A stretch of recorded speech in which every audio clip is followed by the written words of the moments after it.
Hello everyone. In this video, we are going to discuss a very important question from childhood and development years.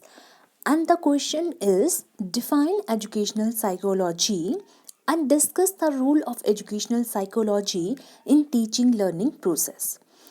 ये जो question है ये BEd के examination point of view से बहुत ही ज़्यादा important question है। सो मैंने ट्राई किया है कि मैं आपको कुछ हैंड रिटन नोट्स प्रोवाइड कर सकूं विद सम एक्सप्लेनेशन। ठीक है, तो हम स्टार्ट करते हैं अपनी क्वेश्चन के साथ कि define educational psychology. Educational psychology है क्या and discuss the role of educational psychology in teaching learning process. कि एजुकेशनल साइकोलॉजी का क्या रोल होता है टीचिंग लर्निंग प्रोसेस में। ये एक्सपेक्ट किया जाता है कि ये जो क्वेश्चन है ये जनरली 16 मार्क्स में एग्ज़ाम में पूछा जाता है और आया भी है लास्ट ईयर के कुछ एग्ज़ाम में। तो हम स्टार्ट करते हैं कुछ इंट्रोडक्शन के साथ। ठीक है, एजुकेशनल साइकोलॉजी है क्या। एजुकेशनल जो साइकोलॉजी है ये दो वर्ड से मिलके बना है, that is education and psychology. Education का मीनिंग क्या होता है। एजुकेशन का मीनिंग होता है टीचिंग लर्निंग प्रोसेस। हम पहले क्या करेंगे, वर्ड एजुकेशनल साइकोलॉजी को तोड़ देंगे और हमने इसको दो वर्ड में तोड़ा, एजुकेशन एंड साइकोलॉजी। इसमें से जो एजुकेशन है उसका मीनिंग है टीचिंग लर्निंग प्रोसेस। मीन जो एजुकेशन है वो हमारी सीखने और सिखाने की प्रोसेस है।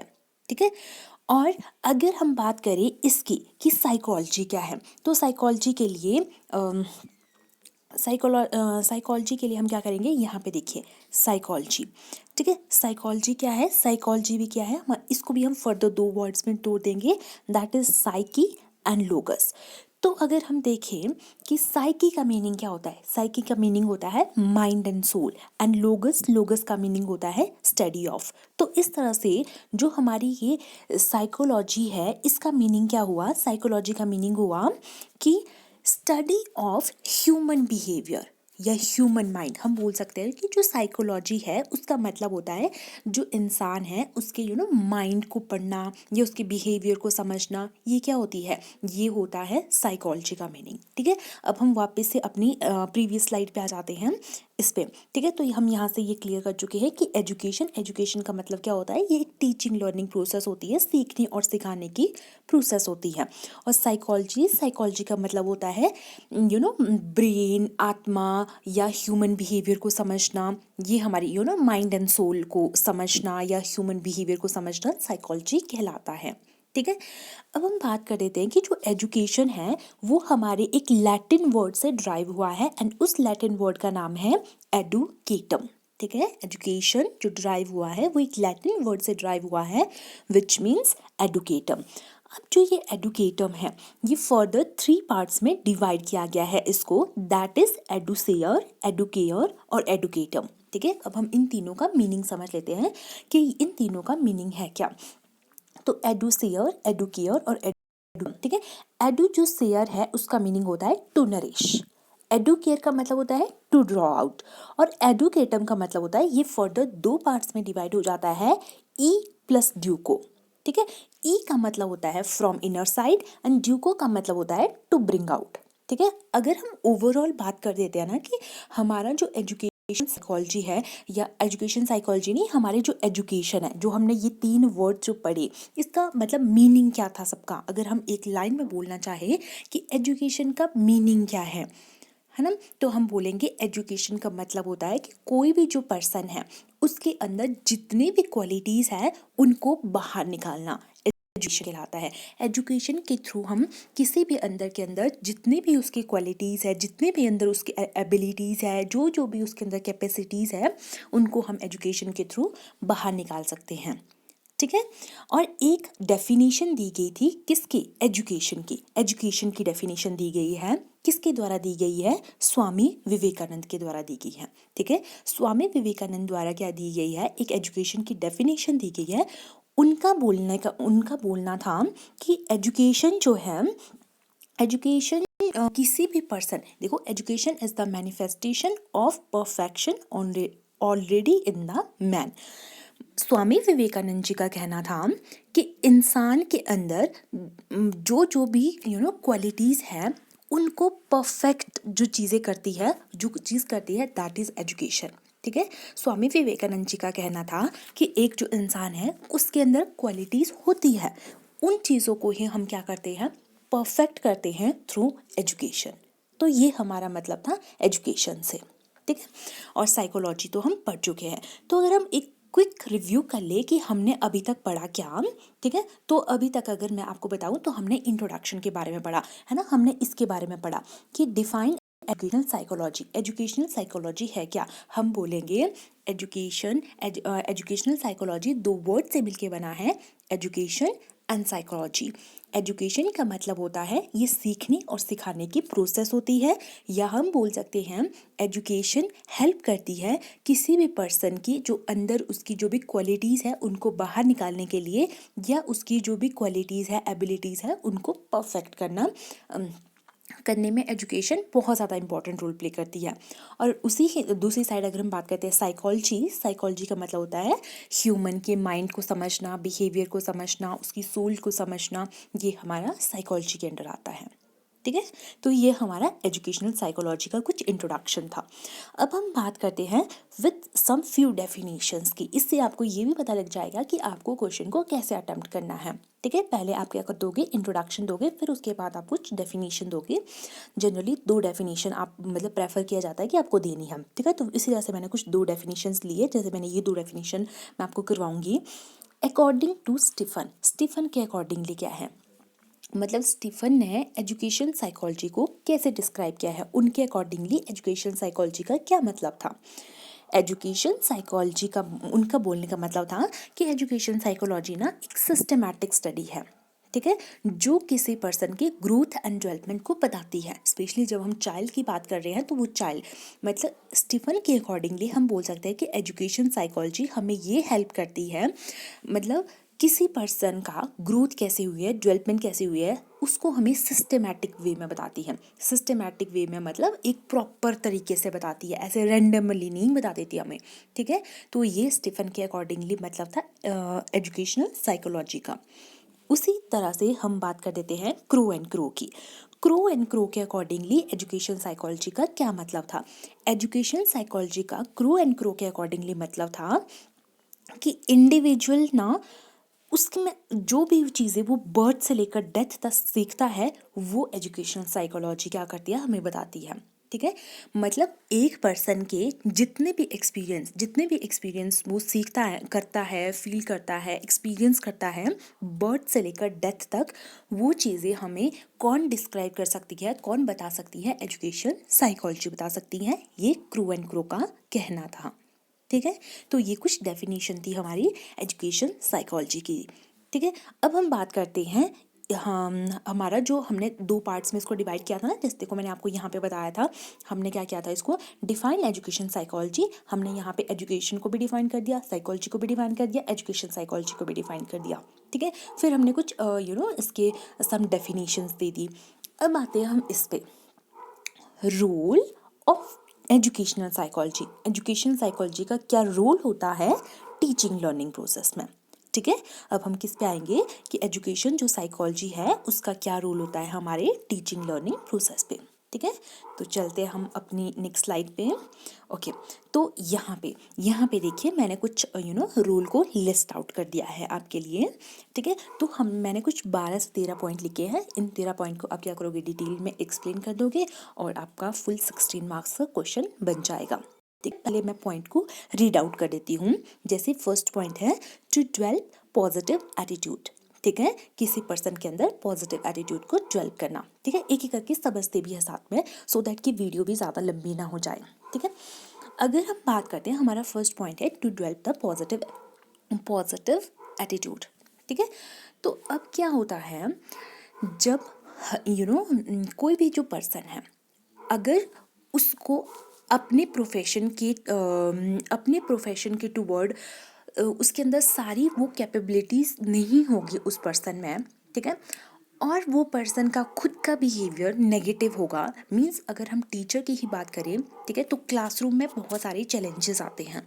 ठीक है, बहुत सारी डिफ़िकल्टीज आती है, बहुत सी चीज़ों को हमें ऑर्गेनाइज करके चलना पड़ता है। बहुत डिफरेंट डिफरेंट तरह के स्टूडेंट्स होते हैं। जैसे हमें पता है कि कुछ स्लो लर्नर्स होते हैं, फास्ट लर्नर्स होते हैं, गिफ्टेड चिल्ड्रन होते हैं, ठीक है। तो उनकी नीड्स भी डिफरेंट डिफरेंट होगी। तो टीचर के लिए ये तो क्या है, डिफरेंट प्रॉब्लम्स है ना अभी। तो अगर किसी टीचर का बिहेवियर ही नेगेटिव होगा, एटीट्यूड ही नेगेटिव होगा, तो वो उस पर्टिकुलर फील्ड में क्या कर पाएगा, सक्सेस नहीं गेन कर पाएगा, ठीक है। तो इस तरह से फिर एजुकेशन साइकोलॉजी की अगर किसी पर्सन को नॉलेज होगी ना, तो वो हेल्प करती है किसी भी पर्सन को उस पर्टिकुलर प्रोफेशन में सक्सेस गेन करने के लिए। तो इस तरह से हम डिफाइन कर सकते हैं कि किस तरह से एजुकेशन साइकोलॉजी जो है वो हमारे अंदर पॉजिटिव एटीट्यूड को लाती है। ये हमारा फर्स्ट पॉइंट हो गया, ठीक है। होप सो आपको समझ आ गया होगा कि पॉजिटिव एटीट्यूड का मतलब क्या होता है, कि एजुकेशन साइकोलॉजी हेल्प करती है किसी भी पर्सन के अंदर कोई नेगेटिविटी ना लाए, ठीक है। प्रॉब्लम्स आती है, प्रॉब्लम्स का मीनिंग ये नहीं है कि नेगेटिविटी ले आना है अपने अंदर, ठीक है। तो वो पॉजिटिव रखती है किसी पर्सन के एटीट्यूड को। Next, for the adjustment and discipline in the children. देखो अब क्या करती है एजुकेशन साइकोलॉजी जो है वो हमें ये मतलब इसमें हेल्प करती है। अब हमें ये पता है ना, देखो हमें ये पता है अब स्कूलों में क्या कर दिया है, डंडे से पहले क्या किया, पहले टाइम में क्या किया, डंडों से मारा जाता था अगर बच्चे डिसिप्लिन में नहीं रहते थे, लेकिन अब तो वो वाली पनिशमेंट को बैन कर दिया गया है, ठीक है। तो अब हम बच्चों में डिसिप्लिन कैसे लाएंगे, ठीक है, कैसे बच्चों को एडजस्ट करवाएंगे न्यू एनवायरनमेंट में।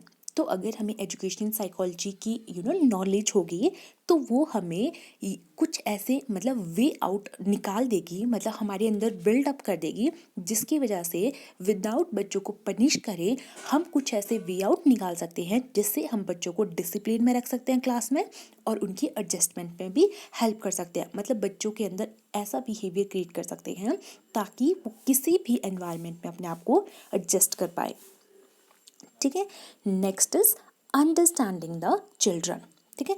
अब अंडरस्टैंडिंग द चिल्ड्रन का मतलब क्या हुआ, जो टीचर है वो क्या होना चाहिए, अवेयर होना चाहिए, ठीक है। अब जो हर एक जो स्टूडेंट होता है ना, उस वो क्या होता है, उनका डिफरेंट डिफरेंट बिहेवियर होता है, ठीक है। उनकी जो नीड होती है, ज़रूरतें जो होती है वो भी अलग अलग तरह की होती है। उनका जो मेंटल लेवल होता है, जैसे हमने पहले भी बात की है कि हमारे जैसे गिफ्टेड चिल्ड्रन हो गए, स्लो लर्नर्स हो गए, डिसेबल्ड स्टूडेंट हो सकते हैं, फास्ट लर्नर हो सकते हैं, है ना, वो अलग अलग तरह के होते हैं। अब जैसे उनकी पर्सनैलिटी या इंटरेस्ट जो है वो बच्चों के क्या होते हैं, अलग अलग से होते, अलग अलग तरह के होते हैं, ठीक है। तो अब हमें पहले किसी भी बच्चे को कोई भी चीज़ सिखाने से पहले हमें ये चीज़ पता होनी चाहिए।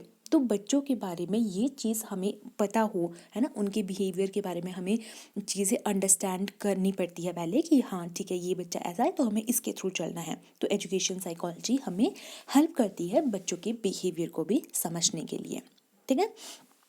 Next is understanding one self, खुद को भी समझना। एजुकेशनल साइकोलॉजी ये नहीं है कि गुड टीचर वही होता है कि जो मतलब अपने बच्चों को समझे, ठीक है। आप दूसरों की हेल्प तब तक कर सकते हो जब आप खुद ठीक हो, ठीक है, जब आप खुद को समझते हो, ठीक है।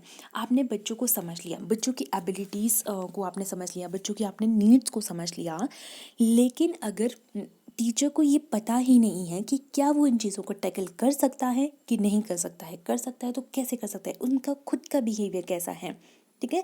तो इस चीज़ में भी क्या करती है एजुकेशन साइकोलॉजी, क्या करती है हेल्प करती है टीचर को पहले वो खुद को भी जाने कि वो कैसे है, कि मतलब वो उनका नेचर फ्रेंडली नेचर है या वो मतलब थोड़ा रिजर्व टाइप का उनका नेचर है, किस तरह से वो स्टूडेंट के साथ कैसे डील कर सकते हैं, कैसे नहीं डील कर सकते हैं, ठीक है। ज़रूरी नहीं है कि हर एक टीचर का रोल एक जैसा हो, हर एक टीचर भी डिफरेंट होते हैं, जिस तरह से स्टूडेंट डिफरेंट होते हैं वैसे टीचर भी डिफरेंट हो सकते हैं। तो एजुकेशन साइकोलॉजी पहले टीचर को खुद को भी समझने में हेल्प करती है, उसके बाद वो क्या करती है अपने बिहेवियर के अकॉर्डिंगली फिर वो उनको पता होता है ना कि वो क्या चीज़ कर सकते हैं, ठीक है, फिर वो स्टूडेंट को चीज़ें लर्न करवा सकते हैं या अपनी टीचिंग को इफ़ेक्टिव बना सकते हैं।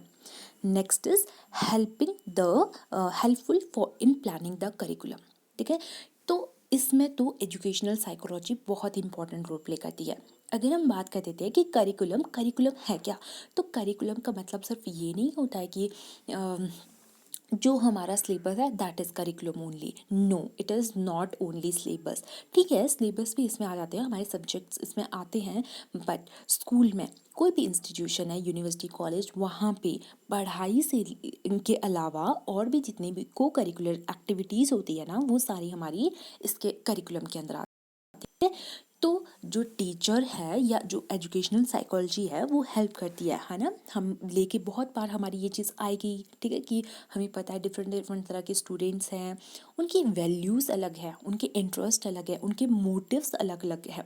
ठीक है, तो अब हमें ऐसा तो नहीं करना है कि जो फास्ट लर्नर है उनको आगे ले जाना है, स्लो लर्नर को पीछे छोड़ देना है। हमें तो सभी बच्चों को एक लेवल पे ले जाना है। ठीक है, तो उसके लिए हमें क्या करना पड़ेगा, एक इस तरह का करिकुलम प्लान करना पड़ेगा जो बच्चों की नीड के अकॉर्डिंग हो।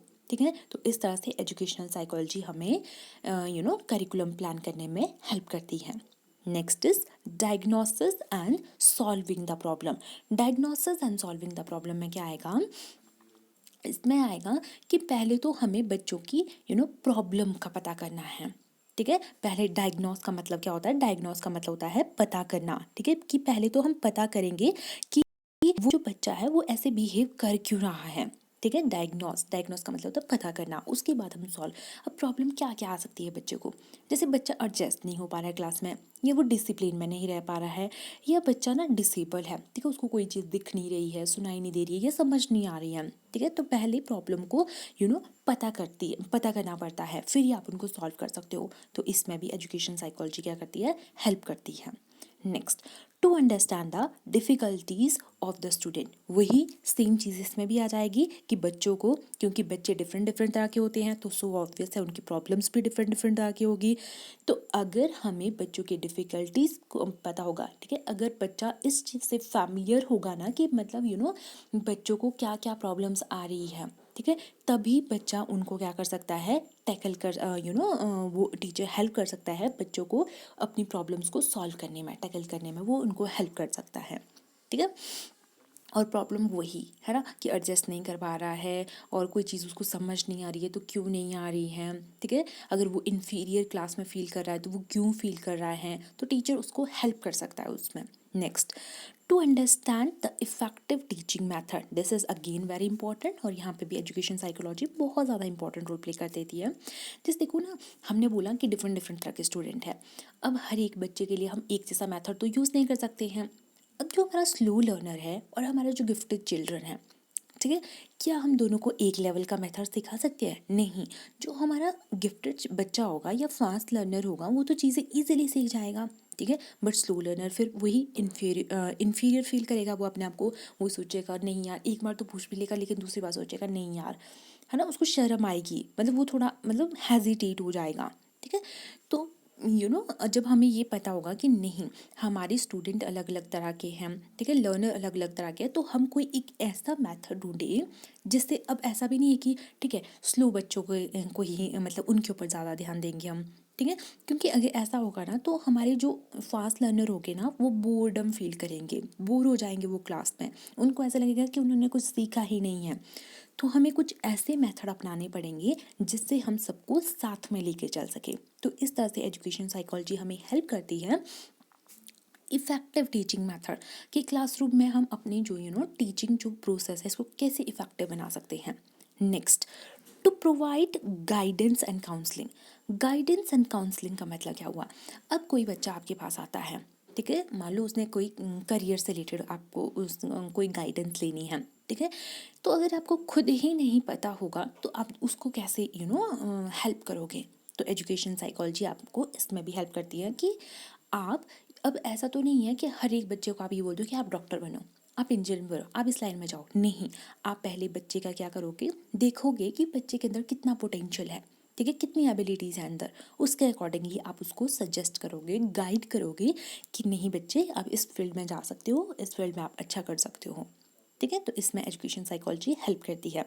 Next, to do evaluation and testing. To do evaluation and testing, evaluation and testing का मतलब क्या होता है, इवेल्यूशन एंड टेस्टिंग का मतलब होता है, टेस्टिंग से तो आप समझते होंगे टेस्ट वगैरह लेना, इवेल्यूशन का मतलब ही वही होता है कि किसी पर्सन को जज करना, जो बच्चे हैं उनको इवेल्यूएट। अब जो इवेल्यूएशन की जो हम यहाँ पे बात करेंगे ना, ठीक है, हमें पता है कि ये जो एजुकेशनल साइकोलॉजी है, बच्चों को जब हम टेस्ट लेते हैं तो हम उनको इवेलुएट कर सकते हैं, लेकिन एजुकेशनल साइकोलॉजी के हेल्प से जो टीचर है वो खुद को भी इवेलुएट कर सकता है। वो ये देख सकता है कि उसका जो पढ़ाया हुआ है वो बच्चों को समझ आ रहा है कि नहीं आ रहा है। ठीक है, अगर वो पढ़ा रहा है तो फिर बच्चे गेन क्यों नहीं कर पा रहे हैं, ठीक है, क्यों वो अच्छे ग्रेड्स नहीं ले पा रहे हैं। ठीक है, तो इस तरह से जो ये एजुकेशनल साइकोलॉजी है ये लर्नर को इवेलुएट करने में तो हेल्प करते ही करती है, लेकिन टीचर को भी इवेलुएट करने में ये बहुत ज़्यादा हेल्पफुल है। ठीक है, नेक्स्ट इज रिसर्च। अगर हम बात करते हैं ना रिसर्च की, तो रिसर्च में क्या हो जाता है, अब देखो जो टीचिंग प्रोफेशन है ना ये बहुत सारी मतलब यहाँ पे बहुत सारी problems day by day arise होती ही रहती है। ठीक है, और अब जैसे प्रॉब्लम्स कैसे अराइज होती है, मान लो जैसे कोई भी प्रॉब्लम हो सकती है, जैसे अगर हम अपने इस कोविड कंडीशन की ले लें, है ना, वैसे तो हर एक प्रोफेशन में है ये, बट क्योंकि हम टीचिंग से रिलेटेड अभी यहाँ पे बात कर रहे हैं तो हम इसको रिलेट कर सकते हैं। अब कोई टीचर है, ठीक है, हो सकता है उसको कुछ टूल्स यूज़ करने ना आते हो, ठीक है, जो हमारी ऑनलाइन क्लासेस होती हैं, या मतलब कोई भी, जैसे मान लो हमारा सिलेबस चेंज हो गया हो, ठीक है, तो यहाँ पे क्या हो रहा है, न्यू न्यू एक्सपेरिमेंट्स हो रहे हैं, ठीक है, न्यू न्यू प्रॉब्लम्स आ रही है, तो टीचर को भी क्या करना पड़ता है, अपडेट में रहना पड़ता है। टीचर को भी देखना पड़ता है कि ठीक है, अगर अगर ज़रूरत पड़े तो टीचर को भी एक्सपेरिमेंट करने पड़ते हैं, ठीक है, ताकि जो जो भी प्रॉब्लम्स आ रही है ना क्लासरूम में उनको वो क्या कर सके, सॉल्व कर सके। ठीक है, तो इस तरह से टीचिंग जो लर्निंग प्रोसेस है वो रिसर्च में भी हेल्प करती है। Next, to know the learner, तो ये तो हम बात कर ही चुके हैं। यहाँ पे जैसे हमने बोला था ना, अंडरस्टैंड द चिल्ड्रन, तो वही है टू नो द लर्नर, कि बच्चे को जानना कि उसके कन्फ्लिक्ट्स क्या है, मतलब किस चीज़ों से उसे बुरा लगता है, या कोई चीज़ कौन सी चीज़ उसको पसंद नहीं है, क्या उसके डिज़ायर है, कौन सी चीज़ उसको पसंद है ना, उसके कैसा उसका डेवलपमेंट है, इमोशनली वो कैसा है, सोशली वो कैसा है, इंटेलेक्चुअली वो कैसा है, क्या उसके अंदर क्या क्या उसके अंदर अच्छी चीज़ें हैं, क्या क्या उसके इंटरेस्ट है, क्या क्या नहीं है, तो ये सब चीज़ें पता करने में भी क्या करती है, एजुकेशन साइकोलॉजी हमें हेल्प करती है। Next next and last point is to suggest to suggest एक सेकेंड, ये क्या है, to suggest techniques of learning. ठीक है, वही है, लर्निंग की टेक्निक को हम यहाँ पे क्या कर सकते हैं, बच्चों को बता सकते हैं। ठीक है, कि कैसे कैसे मतलब चीज़ों कौन सी टीचिंग एड हम ले जा सकते हैं स्कूल में, कौन सी नहीं ले जा सकते हैं, है ना, मतलब कौन सी हमारे बच्चों के लिए हेल्पफुल होगी, कौन सी नहीं होगी। ठीक है, और एक पॉइंट शायद मैं यहाँ पे मिस कर चुकी हूँ, that is heredity and environment, क्योंकि जो एजुकेशन साइकोलॉजी है वो हमें बच्चों की हेरिडिटी और एनवायरनमेंट समझने में भी क्या करती है, हेल्पफुल होती है। क्योंकि अगर हमें पता होगा ना कि बच्चे का हेरिडिटी क्या है, उसका एनवायरनमेंट किस बैकग्राउंड से बच्चा आता है, तो हम अपनी जो ये टीचिंग जो प्रोसेस है इसको इफ़ेक्टिव बना सकते हैं, है ना। और लर्निंग भी, अगर टीचिंग इफेक्टिव है तो सो ऑब्वियस, अगर बच्चा अच्छे एनवायरनमेंट से आता है, अगर उसकी हेरिडिटी अच्छी होगी, ठीक है, कोई प्रॉब्लम नहीं होगी, तो उसकी लर्निंग प्रोसेस भी क्या हो जाएगी, अच्छी हो जाएगी। तो इस तरह से ये कुछ रूल थे एजुकेशन साइकोलॉजी के टीचिंग लर्निंग प्रोसेस में। तो होप सो आपको ये सारे पॉइंट क्लियर होंगे। तो अगर आपको मेरी वीडियो अच्छी लगी होगी तो it's my request, please like, share and subscribe my channel, and don't forget to hit the bell icon. Thank you and have a nice day.